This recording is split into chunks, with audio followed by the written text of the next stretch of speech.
Ja, det är inte helt otänkbart för nu är Joe Hart ute och det blir mål! Det blir mål! Det är det värsta! Keras, temperamental, arogan, brilian, legendaris. Kata-kata tersebut belum cukup untuk menggambarkan betapa menariknya seorang Zlatan Ibrahimovic. Wajah beringas, postur jangkung, dengan balutan tato yang memenuhi tubuhnya, ditambah sikap arogan dan berapi-api di dalam lapangan, mungkin cukup untuk memberikan julukan bad boy bagi seorang Zlatan.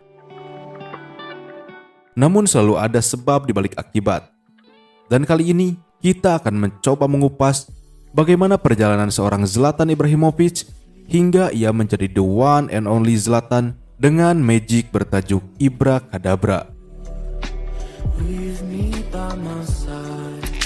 Zlatan Ibrahimovic lahir pada 3 Oktober 1981 di Malmö, Swedia. Lahir dari ibu bernama Jurka Grafic dan ayah bernama Šefiq Ibrahimovic. Sang ibu merupakan imigran dari Kroasia, sedangkan sang ayah berasal dari Bosnia. Pasangan ini merupakan pasangan beda agama, yang mana ayah Ibra merupakan seorang Muslim, sedangkan ibunya beragama Katolik. Tidak seperti kebanyakan anak lain, masa kecil Ibra cenderung tidak bahagia. Pertengkaran antara ayah dan ibunya yang terjadi terus-menerus membuat ia menjadi korban. Ia menjadi anak yang kurang terurus dan tidak cukup mendapat perhatian dari kedua orang tuanya. Puncaknya terjadi saat Zlatan kecil baru berusia 2 tahun. Ia menyaksikan kenyataan pahit bahwa orang tuanya harus bercerai. Dikarenakan hak asuh diberikan kepada ibunya, Zlatan pun tinggal bersama ibunya. Hal tersebut tidak membuat kehidupan Zlatan menjadi lebih baik. Titik ini justru menjadi titik awal kehidupan masa kecil Zlatan yang tidak bahagia. Zlatan sendiri mengakui jika tinggal bersama ibunya dan menyaksikan ayah tiri masuk ke kehidupannya merupakan pengalaman yang menyakitkan. Terpisah dari ayah yang ia cintai, membuat Zlatan menderita hingga mengalami penurunan berat badan yang ekstrim karena hilangnya otot lemak subkutan di seluruh tubuhnya. Butuh waktu yang cukup lama untuk membuat Zlatan beradaptasi dengan keluarga barunya. Pemulihan total baru terjadi setelah akhirnya Zlatan diizinkan untuk kembali menjalin komunikasi dengan ayahnya. Bahkan ia mengingat betul suatu momen ketika ayahnya membelikan Zlatan tempat tidur dari IKEA, namun sang ayah tidak mampu membayar biaya pengiriman. Saat itu ayah Zlatan masih belum bisa menghapus semua ingatannya tentang konflik Bosnia dan Serbia. Hal itu juga menghantui diri Zlatan sebagai anak yang terlahir dari pasangan imigran yang membuat Zlatan mengalami banyak penolakan. Tidak ada yang mau bertanya kepada saya bagaimana hari saya. Seolah anak yang terbuang, Zlatan hanya bisa sedikit menghapus rasa kesepian yang menggerogotinya dengan cara bergaul bersama komunitas imigran yang cenderung dekat dengan kejahatan. Pergaulannya tersebut menumbuhkan perilaku egois, sombong dan temperamen tinggi. Ia tumbuh menjadi seorang petitif dengan spesialisasi mencuri sepeda dan permen dari toko. Dari sana pula tato yang menghiasi permukaan tubuhnya mulai bermunculan. Bagi Zlatan saat itu, jalanan Rosengard merupakan sebuah surga baginya. Bahkan hingga saat ini dia masih mengatakan kalau ia lebih betah tinggal di lingkungan berbahaya tersebut dibanding tinggal di hotel-hotel mewah dan mahal. Namun di balik semua itu, Zlatan mengakui bahwa sepak bola telah menyelamatkannya dari kehidupan lama yang tidak bahagia. Sepak bola telah menyelamatkanku. Jadi, pesan saya kepada kalian yang tidak memiliki siapapun atau merasa berbeda atau kurang beruntung, jika kalian percaya pada diri sendiri, kalian juga akan berhasil. Selalu ada kemungkinan. Semuanya terserah padamu. Perkenalan awal Zlatan dengan sepak bola terjadi ketika ia menerima sepasang sepatu bola pada usia 6 tahun.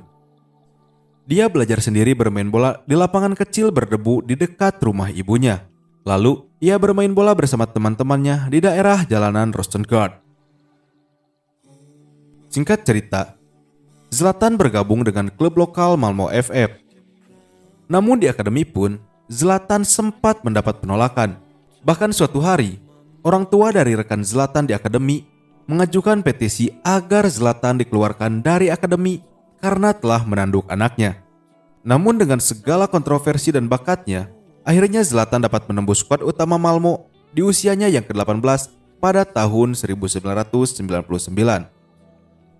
Dari klub ini, Zlatan Ibrahimovic terlahir sebagai pemain sepak bola yang ambisius dan tendensius, mengejar segala sesuatu yang prestisius untuk dianggap jenius.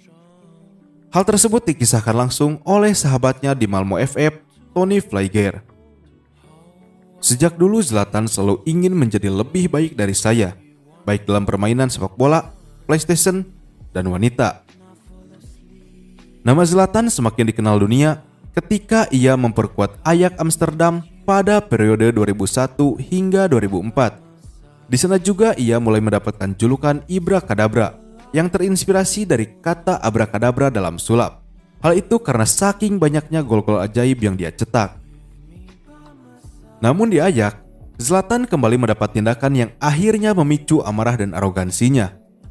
Ahmad Hossam Hussein Abdul Hamid Wafsi, atau yang lebih dikenal dengan panggilan Mido, yang sebelumnya merupakan bomber utama Ajax, tidak mampu menahan emosinya hingga akhirnya melemparkan sebilah gunting ke arah Ibra di ruang ganti. Mido sendiri memang tampak tidak senang dengan kehadiran Ibra di skuad Ajax yang menggeser posisinya sebagai penyerang utama. Kejadian pelemparan gunting tersebut terjadi pasca pertandingan Ajax melawan rival abadi mereka VSV Eindhoven pada tahun 2003. Dan setelah peluit panjang babak kedua dibunyikan, Mido langsung menghampiri Zlatan dan menyebutnya si brengsek yang menyedihkan.